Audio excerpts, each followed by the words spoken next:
Grand Rising, everyone. I am over at Gilliland Park in Pflugerville with my dogs. This is one of my favorite areas.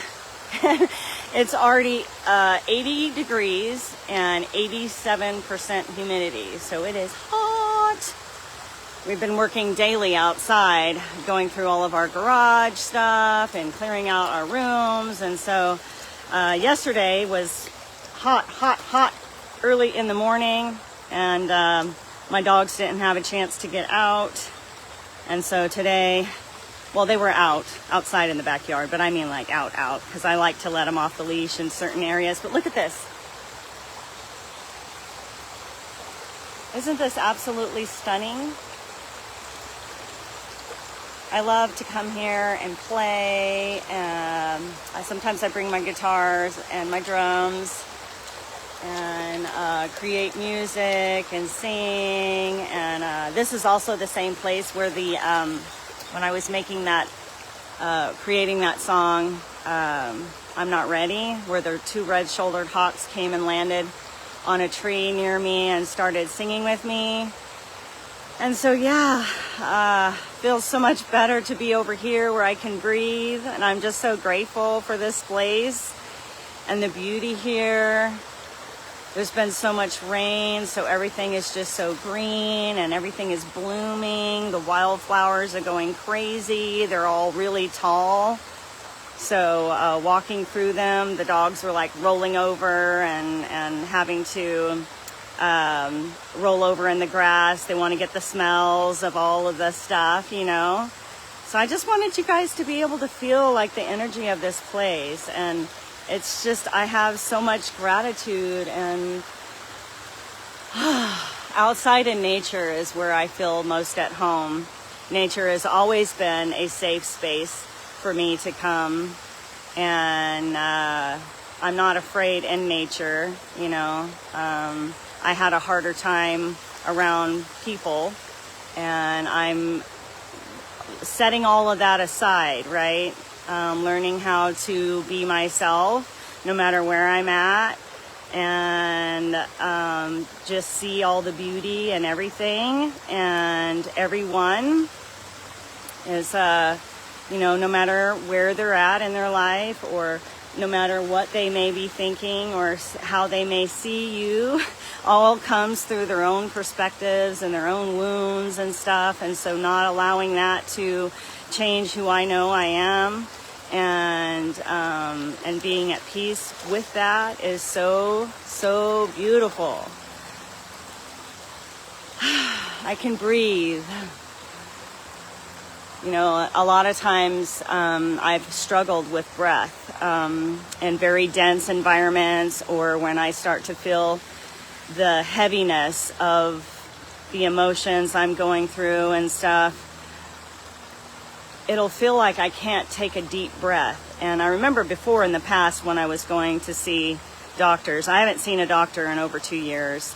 I've been doing everything on my own, and just listening to the spirit, listening to the body, doing things that are good for my temple. And so it's really taught me how to be mindful of my breath and when I'm not taking breaths. And I would tense up and hold my breath. And so I started having this pain in my my diaphragm, and the doctors were calling it dyspnea, because I was going through all kinds of autoimmune and diseases in my body. And I was constantly trying to take a deep breath, and I couldn't. Come here, Ginger, come here. My Ginger, come here. I don't want you running off after those people. Come here, sweetie. Ginger, come here. Hold on. Come here. Thank you. And so, yeah, I had a really hard time. And so there's times when I still get that way, but I know what to do. I know how to stop and be mindful of my breath, bring myself back to my breath, where I'm not holding my breath and tensing my body up because I'm feeling a lot of density, you know, because that heaviness can be a lot. And so when I'm like, okay, so I'm feeling that same feeling in my lungs where I couldn't get my breath. and just remembering to stop and focus on my breath and focus on taking a full breath all the way into my diaphragm and then releasing that and just pausing. Because, you know, a lot of times I think for me that I would get so stressed out because I believed everything needed to be done right that minute, you know. And it was like growing up in a place where it was like, if you don't work, you don't eat. And it was children should be seen and not heard, and basically not heard ever. And so I had a tendency to not breathe, you know. There was a lot of things I wasn't able to share and I wasn't able to express. And so I didn't realize how much that restricted my breath, you know, because breath is life and sound is life. And being able to come out in nature and listen to all the sounds and be so and feel all the frequencies and the sounds of things that are just so pure and so vibrant and so calm, you know, and that wholeness, that lack of fragmentation out in nature brings me back to center always. It always brings me back to center. When I start feeling like I'm fragmenting again, I come out into nature and I remember to breathe and to listen and to pause and to remember.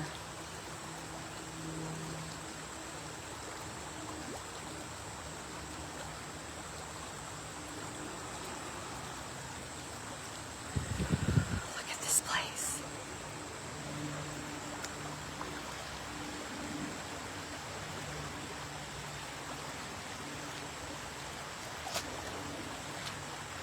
It's beautiful here.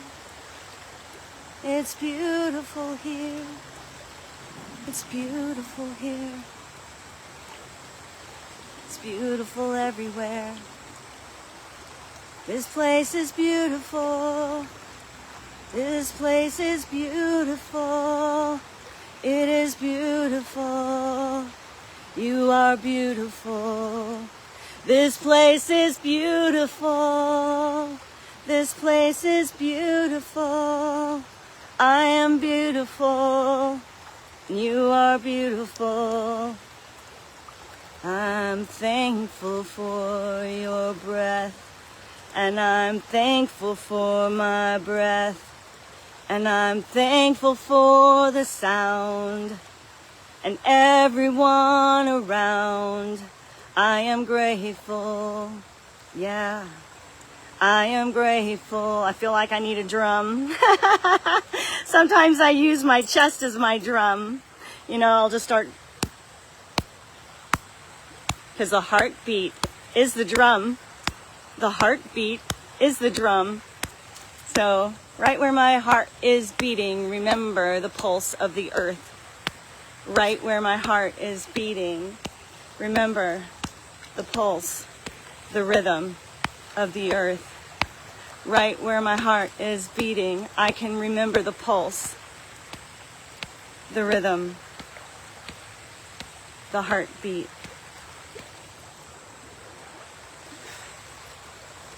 Of Mama.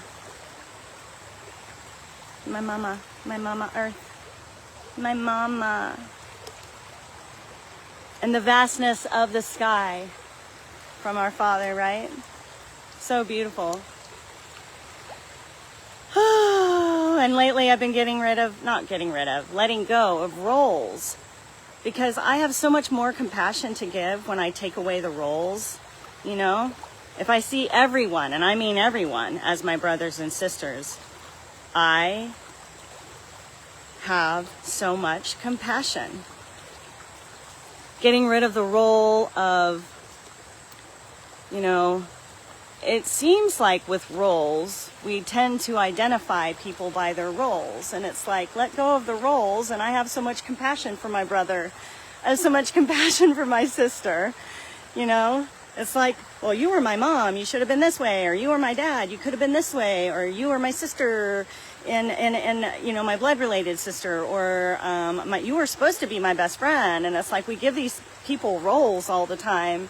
I gave myself a lot of roles too, and it was like I gave myself so many roles. I couldn't keep up with all the roles I gave myself. And it's like, just be and let them be, and have compassion as their brothers and your sisters. And it's like everyone's trying their best with what they know. And you don't know what you don't know until you know, you know. So I'm like, okay, we're just doing our best with what we know. And look at this beautiful place, this beautiful space. I can be grateful for all of this. You know what's cool too is there's a lot of times there's so many things that I trapped inside my body and kept from expressing, like anger, rage. Yeah. And instead, I shoved it into my body, and the anger and rage became the dis-ease in my body, and I couldn't breathe. And I was attacking my own immune system. I was attacking my breath.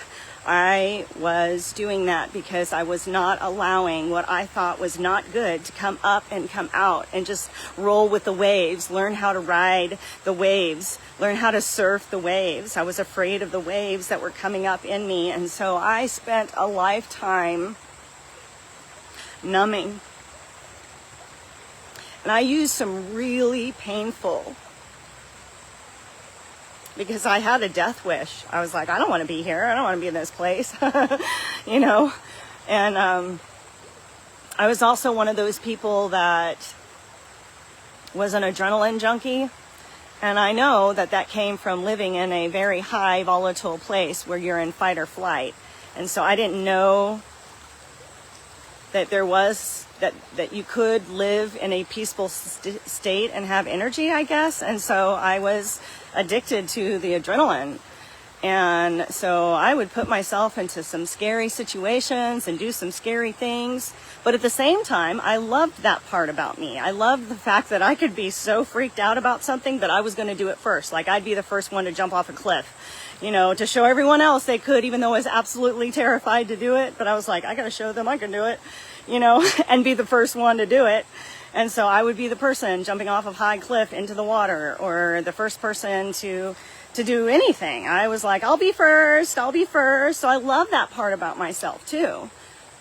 But the adrenaline part of it was what I was surviving on. And so when I didn't have that, and I would go into those deep depressions and couldn't even get out of bed to take a shower for like 3 weeks, seriously, I had none of that adrenaline. And then I would finally get up and get out, and it was like I tended to create chaos around me in order to feel that again, to be in that fight or flight state, because that's what I lived in my whole life, was that fearing for your life on a daily basis, and getting to get into this moment of breathing and peace and surrender.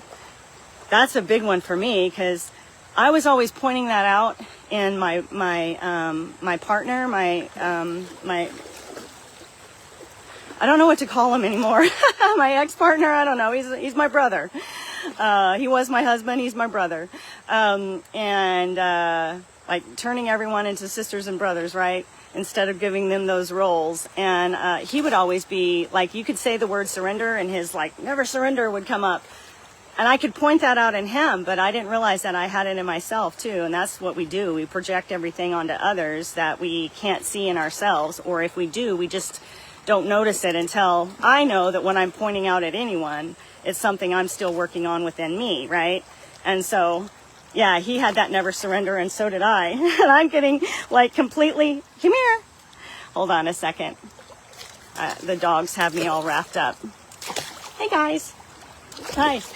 Come here. Ryder, come here, sweetie. I'm going to show you my doggies. They're all wrapped up in my stuff. Hold on. Let me go like this. Let me go like this, if you guys can see. Ginger, Ryder. Kylo's all wrapped up in his thing. Aya, say hi, Aya. Say hi. Okay, come here. Aya was my son Darren's dog. He named her after ayahuasca, because ayahuasca, what was he? Grandmother was very, very good at opening him up and opening me up. And so when he transitioned to the other side, she is now my dog.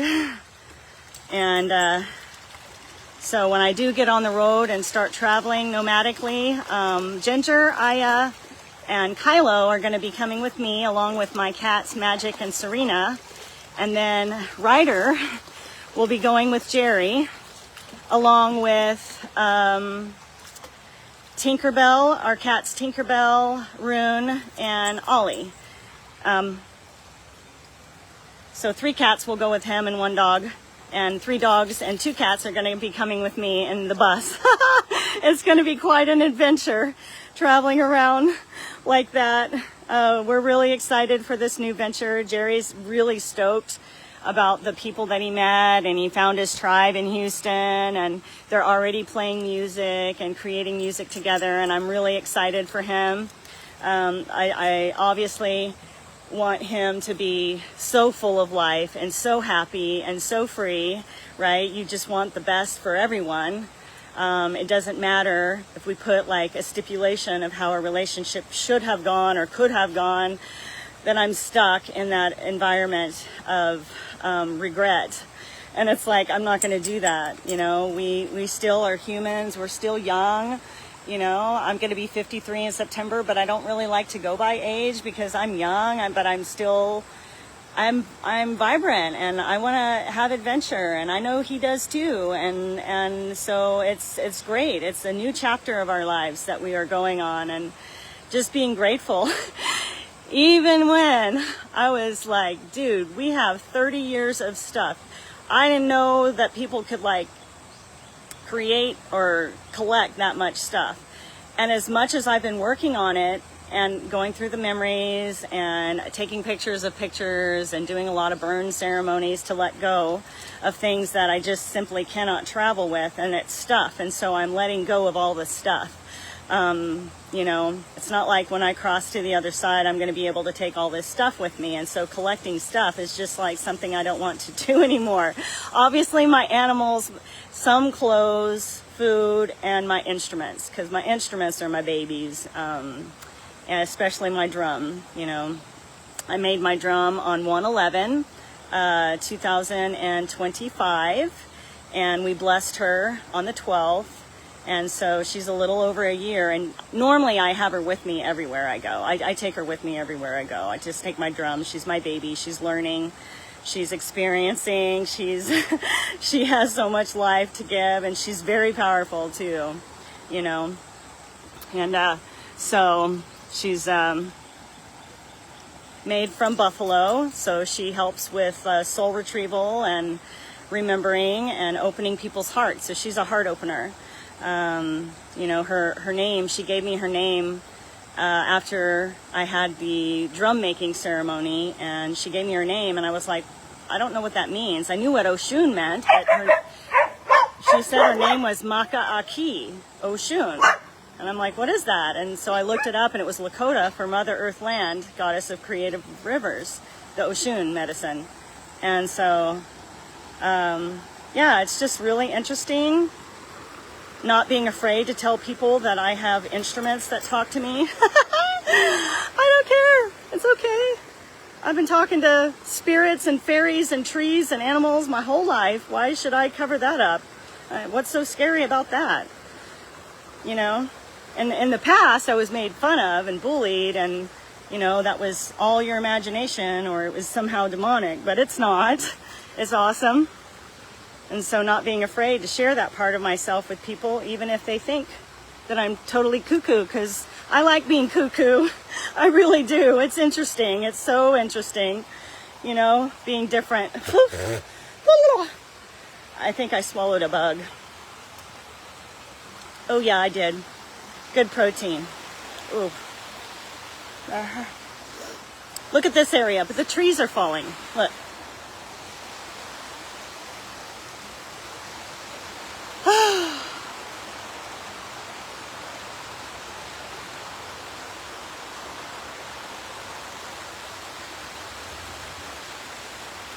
I'm so at home here.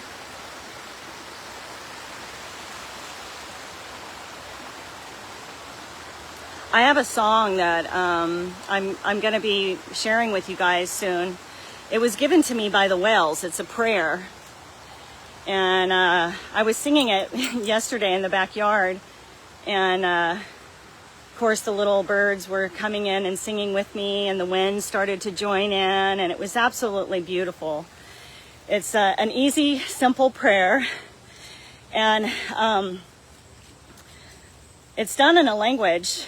They told me what the words meant, and then I'm singing in English as well, and it could be two parts, you know, the parts from the whales, and the parts from, well, the English parts. It would be great to hear it in all different languages, you know, like, you know, in all different languages, because languages are beautiful, all the different sounds. I love listening to people who have a different accent and they have a different language. Look at this area, okay? This is one of, I like to just sit in here. See? So pretty. Watch, let me show you.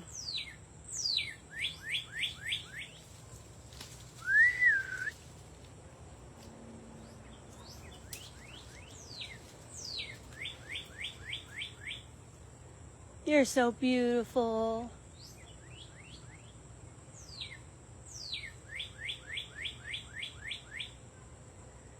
So pretty.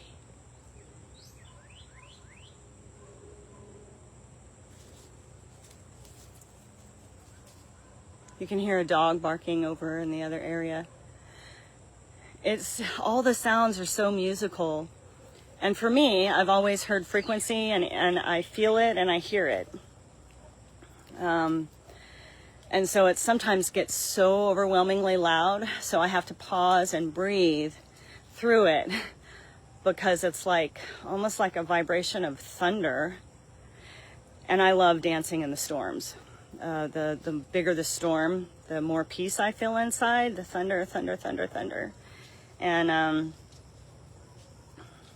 so sometimes it gets to be very loud, and so I have to really quiet my breath and my mind so I can hear all the different variations of the frequencies and the energy sounds going through the area and through my body. And so the reason the whales were so important to me is because after Darren transitioned to the other side, he left us on March 29th, 2024. And I had a friend of mine that called me into ceremony, and during that ceremony, the whales started calling me to release the poison into the waters. Now, at that time, I still was my wounded martyr person, and I'm like, okay, I'll go save the whales, and I'll go save the ocean, and I'm going to go save and release the poison from the waters. Now, granted, that was coming from a wounded person that felt like I had to save everyone. They were calling me to the water to release the poison in the waters. And so it all lined up. Like, I never knew that there was going to be a woman named Mary who was going to bring people to be with the whales in Colombia to get in the water. And I just, synchronistically, it all lined up. And I was able to go and to Colombia, to Bahia Solanos, and get into the water with the whales. And before that even happened, as soon as I got there, oh my gosh, we took a little ferry, not a ferry, but a boat across to the island where there's 169 acres of rainforest. And as soon as I stepped on the sand, I had my obviously my bare feet. I always walk in bare feet.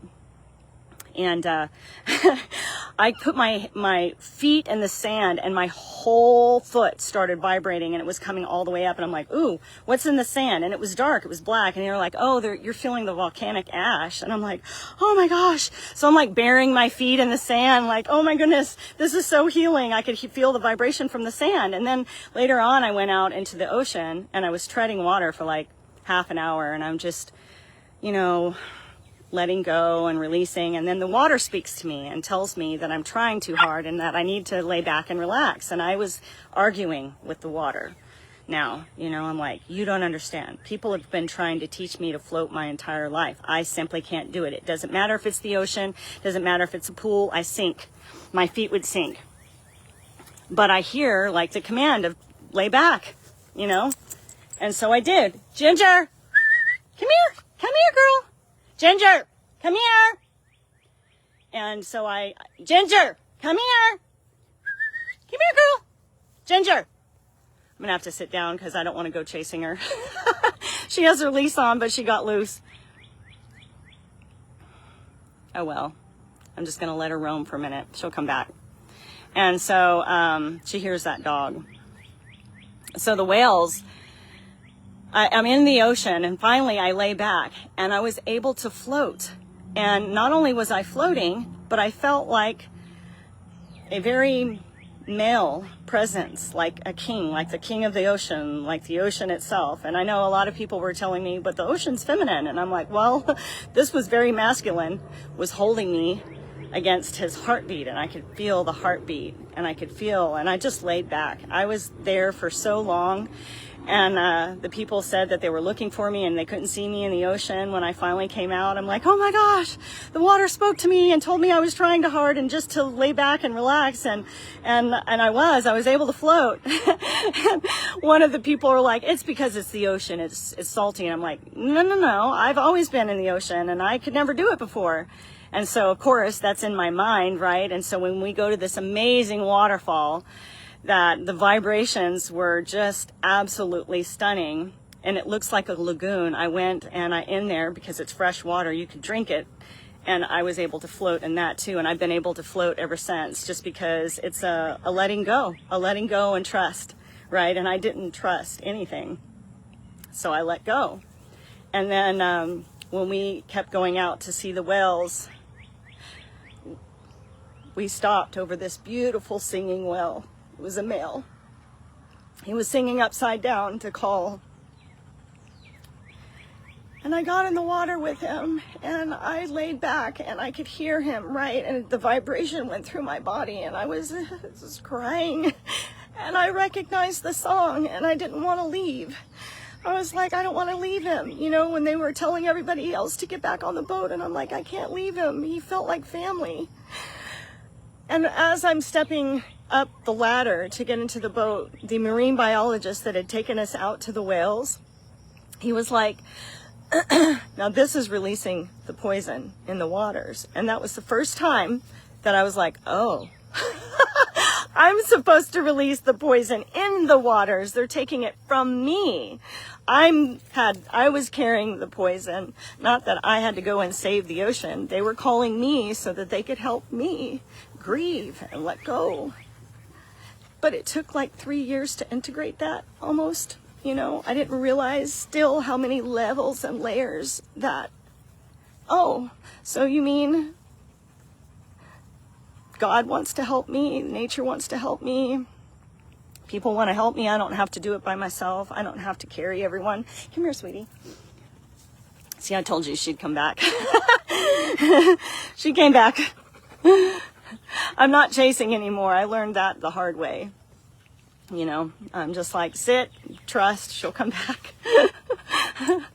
I used to freak myself out, like, screaming for my dogs or my cats when they got outside. And my son Darren was like, Mom, do you see how much you're traumatizing your body by doing that? And I'm like, but if anything happens, it's my fault. Oh my God.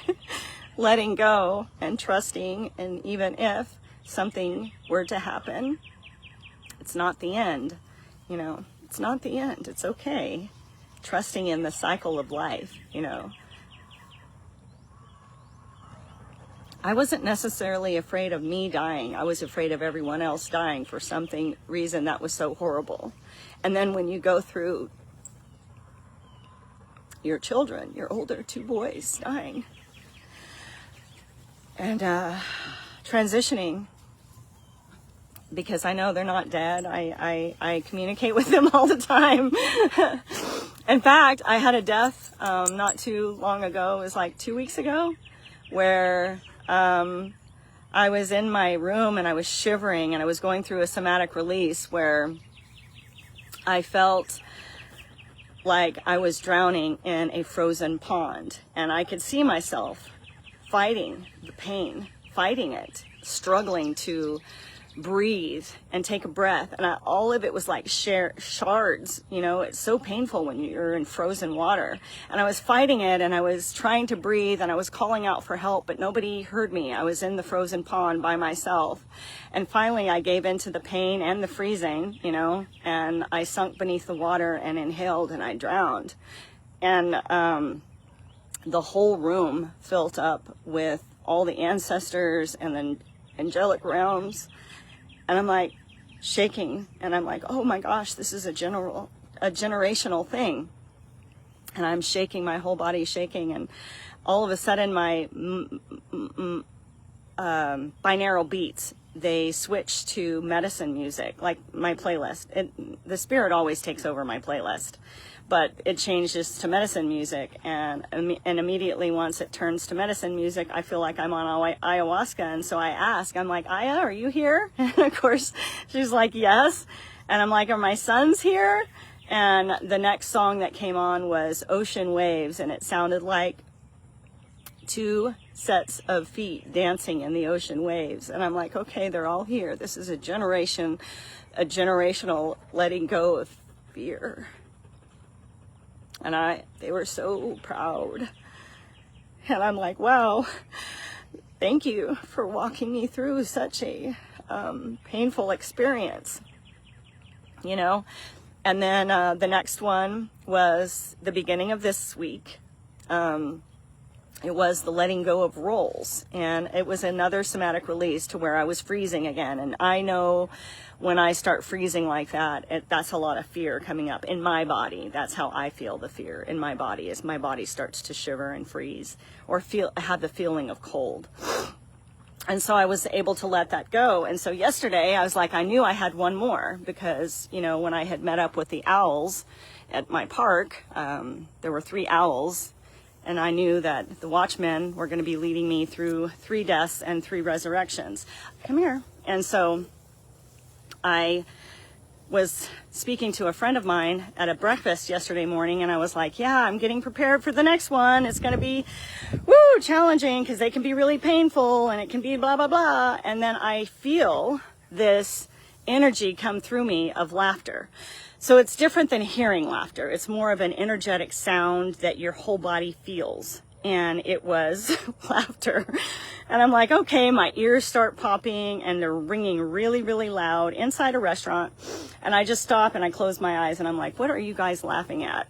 You know, and they're like, you're so funny. You keep judging the future based on your past. You're so tied to everything has to be hard, everything has to be suffering, everything has to be pain.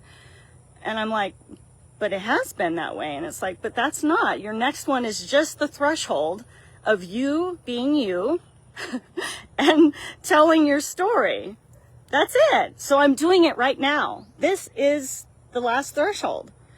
I'm like, what? How can an initiation be that easy? And then it's not that easy, but at the same time, it's that easy. So you just open your mouth and you share your story, and that's it. I don't have to like, I'm like so full of, it has to be this, it has to be that, it has to be hard, it has to be torturous, it has to be all these things. And it doesn't. And look at this look at this. Like, even just the flowers are overgrowing. This is how it can be simple. What? It can be simple?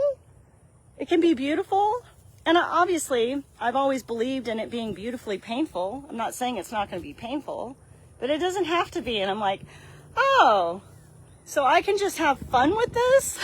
That's allowed? I'm allowed to have fun? I'm allowed to be happy? I'm allowed to have joy? What? No, it can't be that easy. Letting that go. I'm like, what? That's so awesome. Oh, the breeze feels so good right now because I'm sweating so much. It's very humid, but it's awesome. And spending the morning out in nature was just what I wanted to do, and I got to spend it with you, with y'all beautiful souls. Thank you so much for coming on with me this morning. And I think a lot of people might even be from other places. I can't really read anything, so I don't know if anybody messaged me, but that's okay because like I don't have my glasses on. I love you guys. Thank you for joining me this morning. I'm just gonna let you feel the energy of this space where I'm walking. I don't have to say nothing.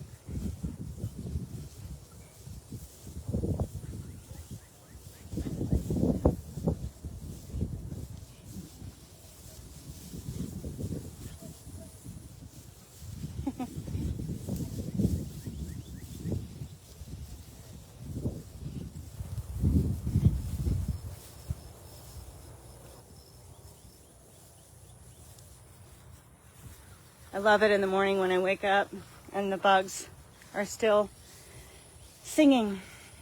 Ah! And then the birds start singing when it starts to get a little bit at dawn, joining in the bugs.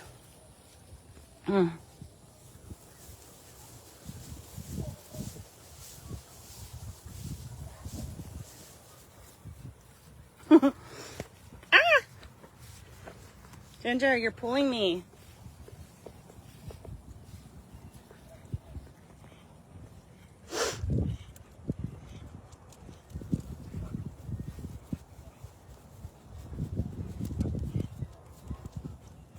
Hello. How are you? It is a workout. They're excited. Have a good day. Oh my gosh, we're about to go into the area where I had my first bufo ceremony right after Darren transitioned to the other side. Let's see. It was in the rain, and it was right over here where he had made a. There was a little memorial by this thing here. There was a little memorial here because somebody had died, and he would always bring rocks and candles. He would paint rocks and candles, and he would come and meditate and pray. And so there's this little area in here that we came to.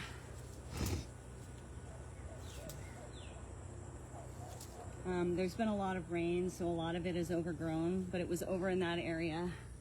It was over in that area, and it was raining. It was cold because it was in March, but it was beautiful. And yeah, it was nice.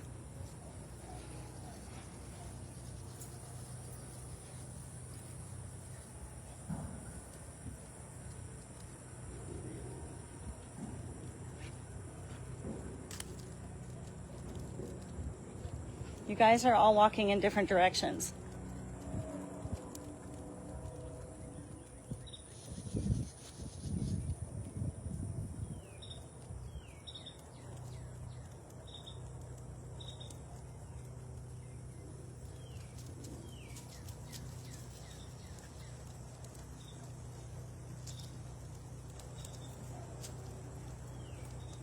Can you see it? You can see behind me too.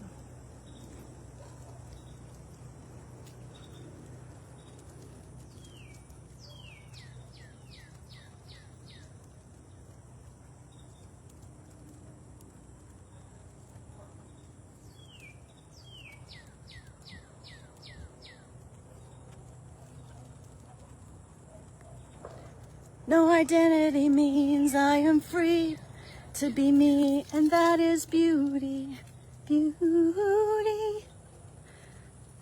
No identity to maintain, no identity to defend. Here we're coming up on the water again. This bridge, the bridge, I am the bridge.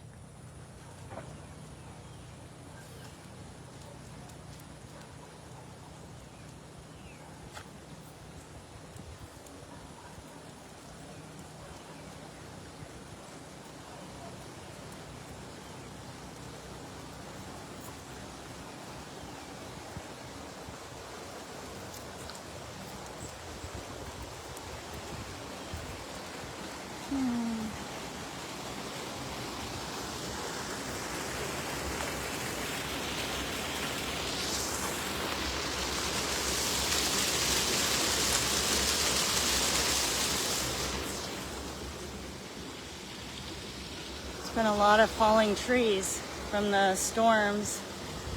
Okay, you're wrapping around my legs. Y'all are gonna make me fall. Look at this side.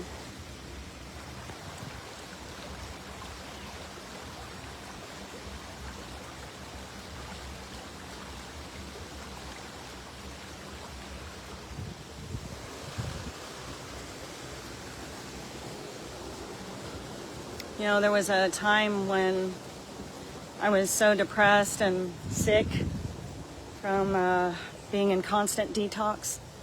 When I was on fentanyl, I had a really bad fentanyl addiction, heroin, fentanyl, all of the benzodiazepines, you know, Valium, Xanax, all of that. Really heavy. I was constantly being put into the hospital, ICUs. They were Narcaning me all the time, which was absolutely torture. But it was to save my life from all the overdoses. We're gonna have to go this way because they're working. We're gonna have to go this way, guys. They're working. They close that side down. And, you know, I was always pissed off because I kept dying and coming back to life. And I'm like, why am I still here? You know, ICU on a Narcan drip for 5 days, going to PICU, then completely losing it, being institutionalized, where they told my family they didn't think I'd ever come back because I didn't even know them, I didn't know me. And I was lost in the realms of fear and seeing all kinds of stuff. It was too much. I didn't know how to ground. And in those hospitals, it's you can get used to that because in hospital systems, people don't touch you to ground you. They're doing your vitals, they're giving you medications. And I remember when I had started a company called Kairos Recovery, and one of the things that we did is we brought peers into institutions like that so they could start talking to the patients. And touch is very important. I had no idea who I was. I didn't remember I had kids. I didn't remember I was married. I didn't know who I was. I was talking to all these spirits and seeing all these things coming out of the walls, and every time that they were going to give me an injection, I believed it was lethal, and I'd start screaming. It was absolutely terrifying. And my Jerry, my husband at the time, we're still married. We've been separated for 2 years, but my ex-partner, he would call me and try to jog my memory. They would allow him to call me once a day. And I remember a man trying to tell me, it was him, trying to tell me stories of myself, and I would scream and hang up on him.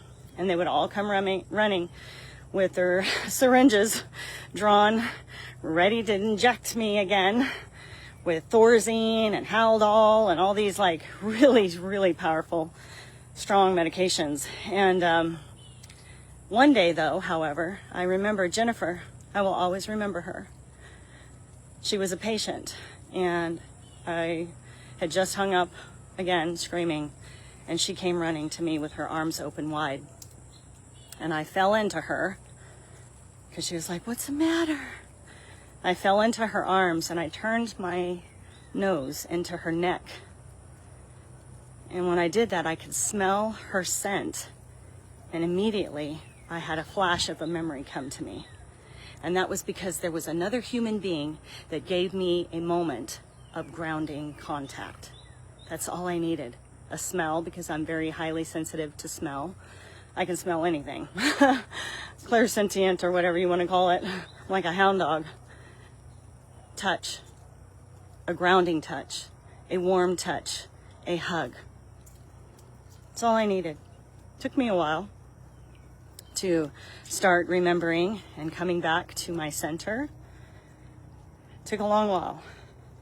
Even after I was discharged from the high psych unit and went back to the treatment center for another 62 days and came home, I was still hallucinating so bad at night. I felt like I was on a ship every night.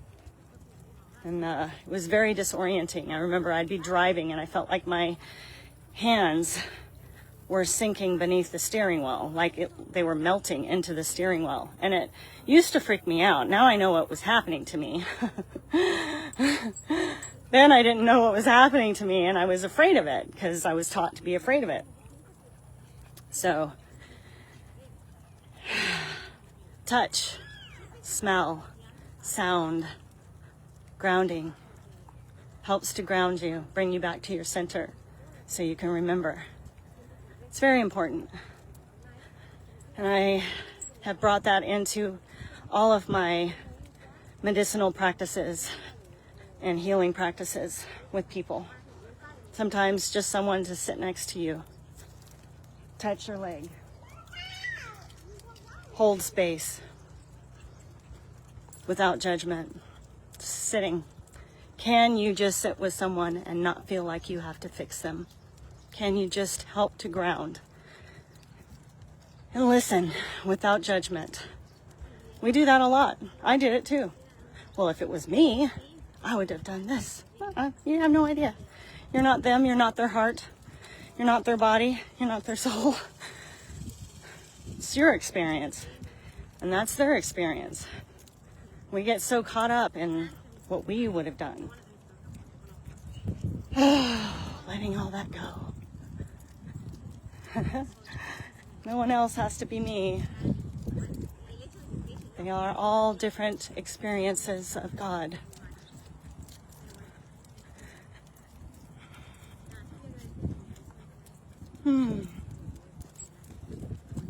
I have my own experience.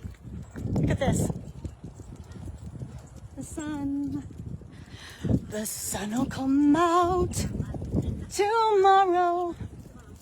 Today. Because there's never tomorrow. There's only now. Bet your bottom dollar that tomorrow, today, there'll be sun. Just thinking about today. I forget the song because I haven't sang it in a long time. Come what may. Oh wow, that would really change the song, right? Today, today, I love you today. There is only and ever will only be today. Today. Look at this place.